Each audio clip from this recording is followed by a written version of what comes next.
एक लड़की जिसका नाम नीतू महज 3 साल की थी और जब वो अपने माँ के साथ सो रही थी तो उसी के पिता ने उसके ऊपर एसिड अटैक किया। इस पूरी घटना में माँ के साथ वो खुद झुलसी और उनकी छोटी बहन थी उसकी दर्दनाक मौत हुई थी। लेकिन समय का चक्र हमेशा बढ़ता रहता है। अब गीता अपने पैरों पर खड़ी हैं और नीतू ने गीता रसोई यानी कि अपनी माँ के नाम से अपना स्टार्टअप शुरू किया है। क्या पूरी कहानी थी खुद नीतू से जानते हैं। नीतू, आपके ऊपर एसिड अटैक हुआ था, किस तरह से वो पूरी घटना थी, कैसे आपके मन में आया कि स्टार्टअप शुरू करना है, क्या वो दर्शकों को पूरी कहानी आप बताएंगे। मेरा नाम मैं 3 साल की थी जब मेरे ऊपर एसिड अटैक हुआ था। उसमें मेरी बहन और मेरी माँ भी सो रही थी मेरे साथ। अटैक मेरे फैमिली वालों ने किया था, मेरे पापा ही ने किया था, मेरे फैमिली वालों ने करवाया था। रीजन ये था कि उस टाइम पे हम 3 बहन थे, तो मतलब जो फैमिली वाले थे उनको लगा था कि बेटा होना चाहिए, कहाँ तक इनको पढ़ाएंगे लेकाएंगे, इतनी सारी जिम्मेदारी कौन इनकी पूरी करेगा, आप इनको पर तेजाब डालें, ये ख़त्म हो जाएंगे, उसके बाद हम तुम्हारी दूसरी शादी कराएंगे और बाकी का होगा तो हम देख लेंगे।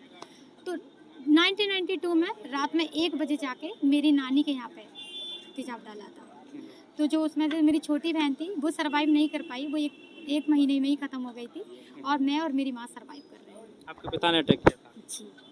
क्यों किया था ये आपने बताया, फिर उसके बाद किस तरह से आपकी ज़िंदगी अस्पताल में बीती, तो दर्द भरी वो कहानी रही होगी जो आप दर्शकों को बताएंगे। हाँ, उस टाइम पे मतलब मुझे याद तो नहीं है उस टाइम का, लेकिन हाँ जो मेरे नानी मामा रहे थे उस टाइम पे केबल सपोर्ट में, जो मेरी मम्मी के ससुराल वाले थे उनमें से कोई भी नहीं था। तो उन लोगों ने कंप्लेन वगैरह किया, फिर हम लोगों को फतेहपुर से ठेल में डाल के, जिस ठेल पर अटैक हुआ था, पैदल चल के हम लोगों को इमरजेंसी में भर्ती किया आसान मेडिकल में। 3-4 महीने में मतलब हम लोग होश में आए थे और फिर कुछ टाइम बाद उन लोगों ने मतलब छुट्टी दे दी थी। तो जो मेरे नानी और मेरे मामा रहे थे उन लोगों ने प्राइवेट इलाज कराया हम लोगों का, इधर उधर से भीख मांग के, चंदा करके। तो कुल मिला के हम लोग 14 महीने में ठीक हो पाए। आप उनसे देख सकती हैं आप? हाँ, मेरा विजन चला गया है, बस इस वाली आँख में मतलब थोड़ा बहुत है, ये वाली तो बिल्कुल डैमेज है। मतलब जो मेरा डिसेबिलिटी का कार्ड है उसमें 100% ब्लाइंड बताया मुझे डॉक्टर ने। स्टार्टअप कैसे शुरुआत हुई, कैसे आपने स्टार्टअप गीता की रसोई अपने माँ के नाम से खोला, क्या विजन था इसके ऊपर और लोगों को किस तरह से रिस्पॉन्स? मैं एक्चुअली मैं इंडिपेंडेंट कुछ करना चाहती थी। मैं आपको थोड़ा सा बता दूं, मैं पहले सिरोज में जॉब करती थी, तो उसके बाद में मेरे मतलब मुझे इंडिपेंडेंट करना था। फिर मैंने 20 तारीख को हम लोगों ने इसकी लॉन्चिंग की और लोगों का रिस्पांस अच्छा था।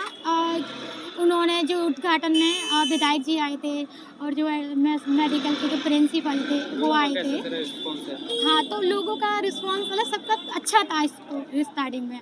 अब वही हो जाता है ना कि मुझे वही है कि मैं रिस्पांस नहीं देखना है मुझे। एक्चुअली क्या होता है कि 100 लोग आएंगे, 100 में से 10 का अच्छा होगा, 90 का हो सकता नहीं हो।